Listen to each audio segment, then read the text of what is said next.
sports fans, diehards, and of course, bandwagon jumpers.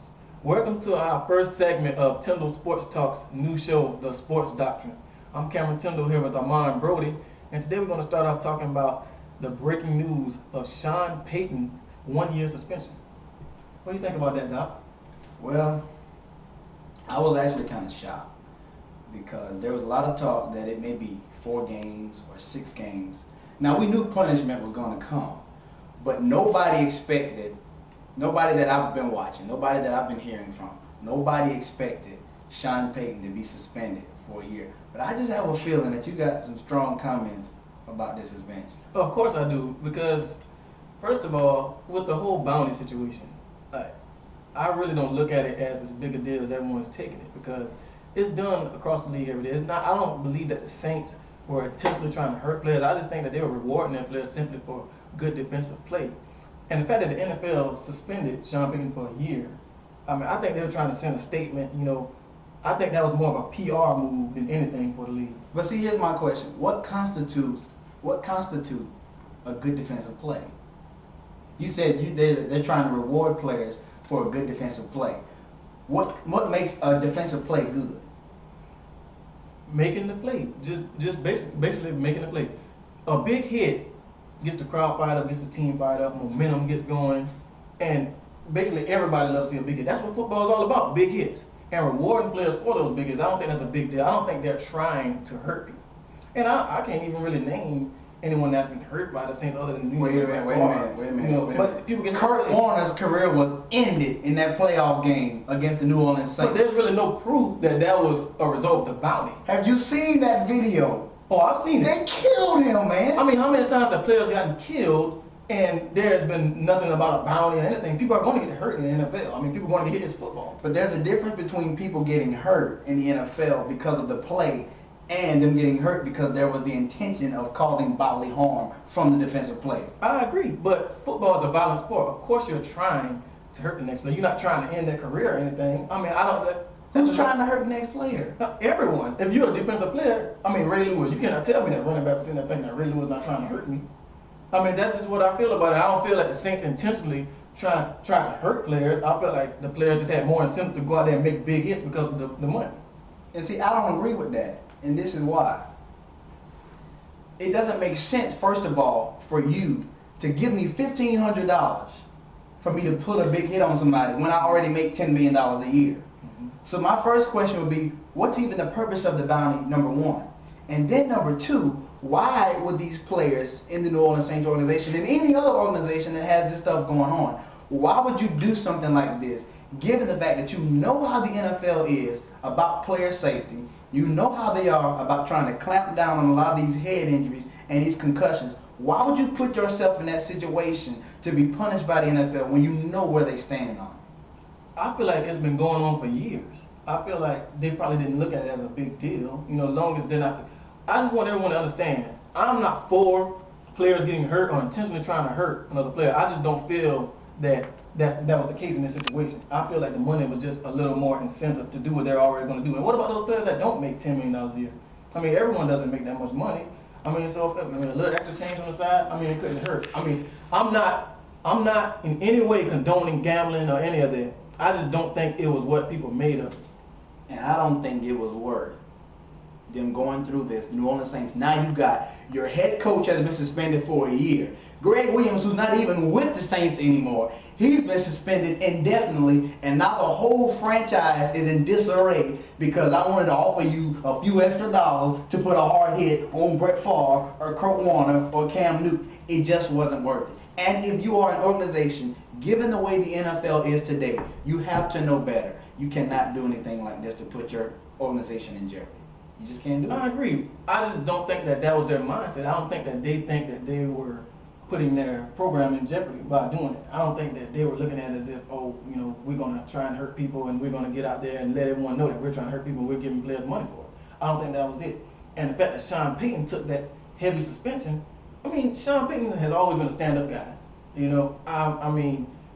A 1-year suspension, I think that was pretty stiff, given the situation. I don't think he had any prior trouble or anything, but like I said, I think the NFL is basically trying to make a statement with this. And they also took 2 draft picks away from 2 second-round draft picks, I believe. And that says a lot for itself. 2 second-round drafts and the head coach gets suspended 1 year. I think that was kind of a stiff punishment. I mean, I understand they're making a statement, but come on, I don't think they had to go that harsh on the Saints. But see, this is my final statement right here. The best way to be in a situation where you're not being punished by the league, especially given the way the league is now. Roger Goodell has been putting the hammer down since he's been in place, since he's become commissioner, as an organization. From the GM, the owner, they all knew. They all knew. Tom Benson, Mickey Loomis, the GM, everybody knew about this thing going on as far as a leadership standpoint. Everybody from the Saints knew.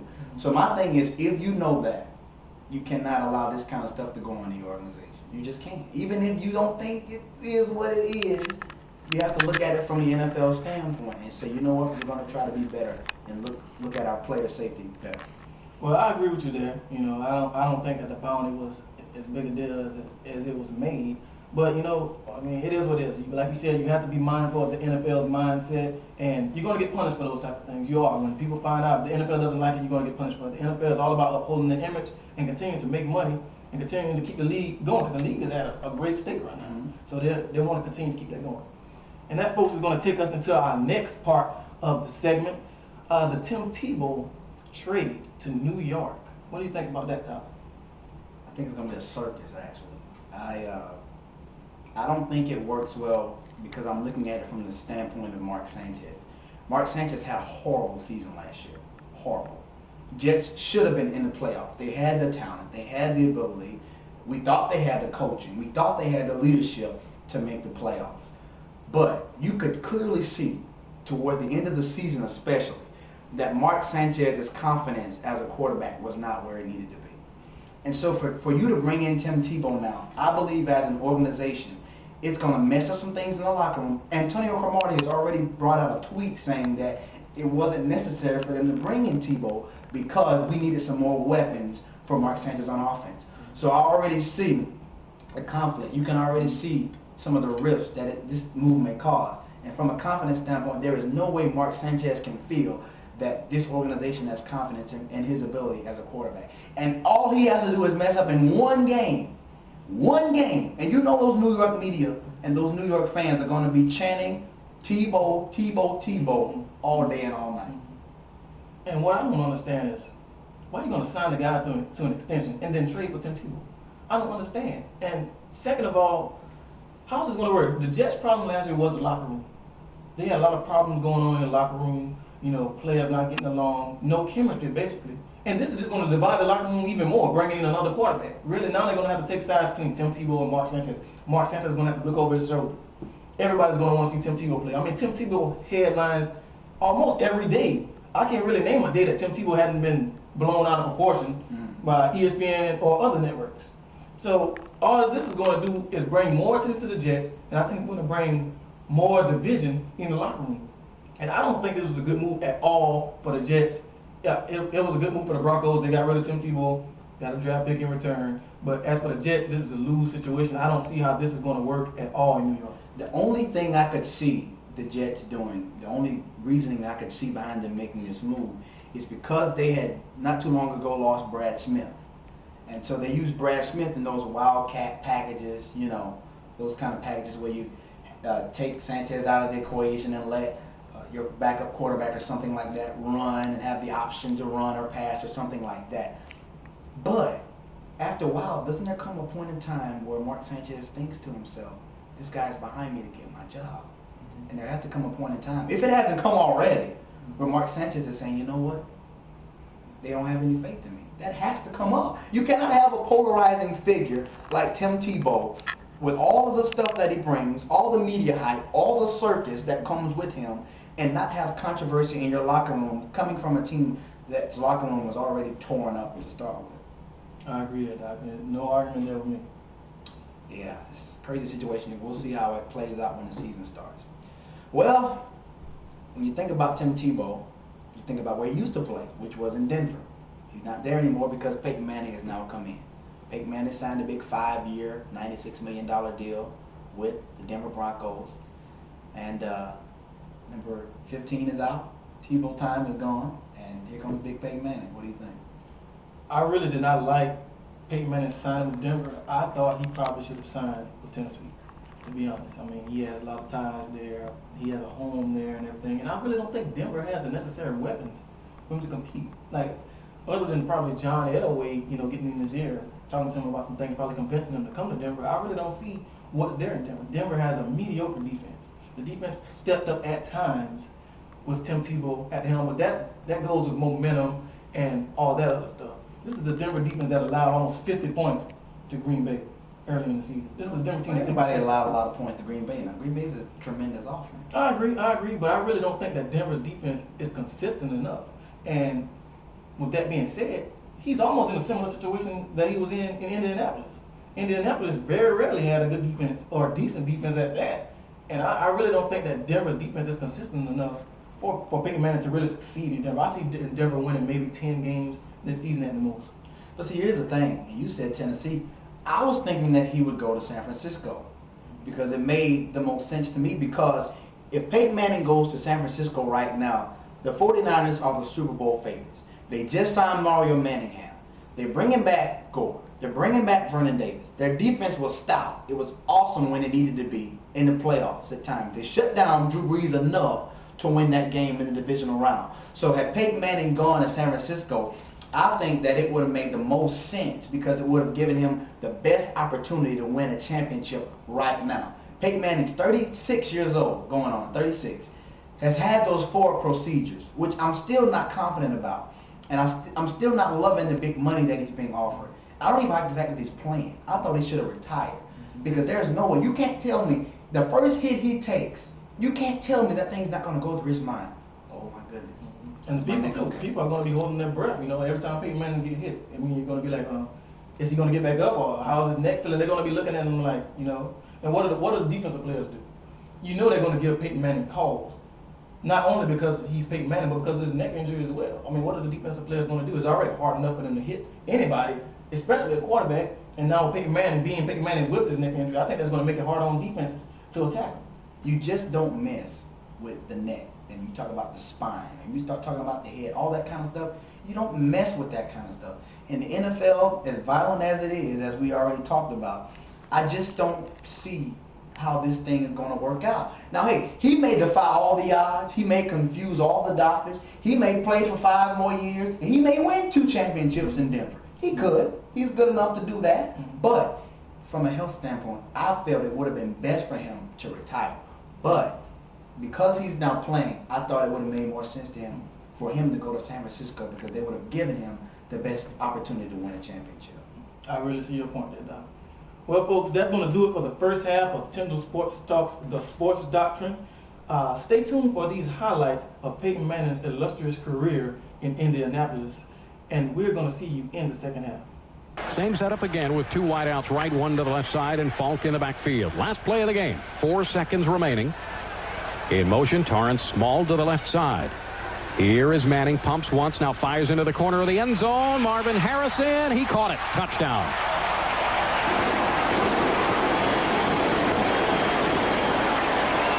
Four-yard pass from Peyton Manning to Harrison, and Peyton Manning's first NFL touchdown pass comes with no time remaining in the game. Welcome back, sports fans, to the Sports Doctrine. My name is Armand Brody. This is Cameron Tindal. We're back, better than ever, as Mike and Mike would say. Yeah. So tell me, you got this NCAA tournament, Sweet 16 coming up. Tell me about your most intriguing matchups, and then give me a Final Four prediction, and I'll tell you why you're probably wrong. Okay. My matchup is probably the most obvious one, to me, personally. It's the Cincinnati and Ohio State matchup. I think that this is the most intriguing matchup of the Sweet 16. You got Yancey Gage going up against Jared Sullinger. You got the Ohio State Buckeyes, a team who's been expected to do a lot and succeed and probably go all the way to the national title. And you got Cincinnati, who hasn't had as high expectations, but they have been fighting and clawing, and they beat the team that a lot of people had picked to go to the Final Four in Florida State. And I really think that it's going to be an intriguing matchup, and I think it's going to be a fight to the end. As far as my Final Four picks, I originally picked Ohio State, Michigan State, Kentucky, and of course North Carolina, with Kentucky and North Carolina playing in a title game in a huge rematch. I believe that Ohio State will still make the Final Four, but I believe that Cincinnati can beat Ohio State, and it's going to be a good one. Like I said, it's going to go down to the end. Now my most intriguing matchup is the Kentucky-Indiana matchup because of the revenge factor mainly. You have a team in Indiana who beat Kentucky by everyone's surprise when Kentucky was #1 in the nation. Everybody remembers the Watford 3 and the crowd going wild and the atmosphere in Bloomington was just electric. Well, you have a team in Kentucky with Anthony Davis who will be the player of the year. Wish he would get rid of the unibrow. It's kind of scary. Yeah. But he will be the player of the year. Tremendous talent. This Kentucky team from top to bottom is just so awesome. Well put together by Coach John Calipari. And I believe that the revenge factor is what makes this game so interesting because you have the history, you have the Kentucky fans, they're going to travel to Atlanta very well, and I expect, maybe not a close matchup, but I do expect it to be very dramatic, and I expect there to be a lot of intrigue in it. Now Kentucky will win, and Kentucky will get to the Final Four in my opinion, along with Michigan State, North Carolina, and instead of Ohio State, I have Cincinnati making it, simply because I want to be different, and I want to throw a little curveball in there because the NCAA tournament oftentimes provides us with those. But that's my Final Four, and the Kentucky-Indiana matchup is my most intriguing matchup.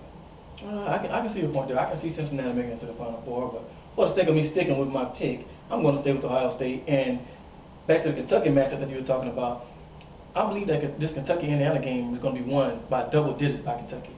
I feel like Kentucky's going to come out firing. The players have already said that they have revenge on their minds from the game-winning shot, of course, that Indiana hit on them earlier this season. The players said they're tired of seeing that commercial every time they see it, they turn it off. It fuels their fire. And one thing you don't want to do with a good team, or a great team at that, is fuel their fire. Give them bullets with more material. You don't want to do that. So I believe that Kentucky's going to win this game by double digits. They're going to come out firing. Then Indiana's going to come back, of course. I feel like they're going to make it a game, and Kentucky's going to blow it away at the end. Okay. And don't count my Tar Heels out just yet. Kendall Marshall is down, but North Carolina can still make some noise in this tournament. Maybe even still win that championship and give us that Kentucky-North Carolina matchup that everybody wants to see all over the country. Don't count those Heels out. I'm not counting the Tar Heels out, but I don't think they got enough to beat Kentucky. Of course you don't. You like the Wildcats. Of course you don't. But here's the Tar Heel fan talking. Hey, it's whatever. We're going to talk about the NBA trade deadline now. And some moves were made, some that were decent, some that were just, quite frankly, forgettable. So I want you to tell me, Mr. Tindal, about those moves and what kind of role they're going to play in deciding the championship possibly.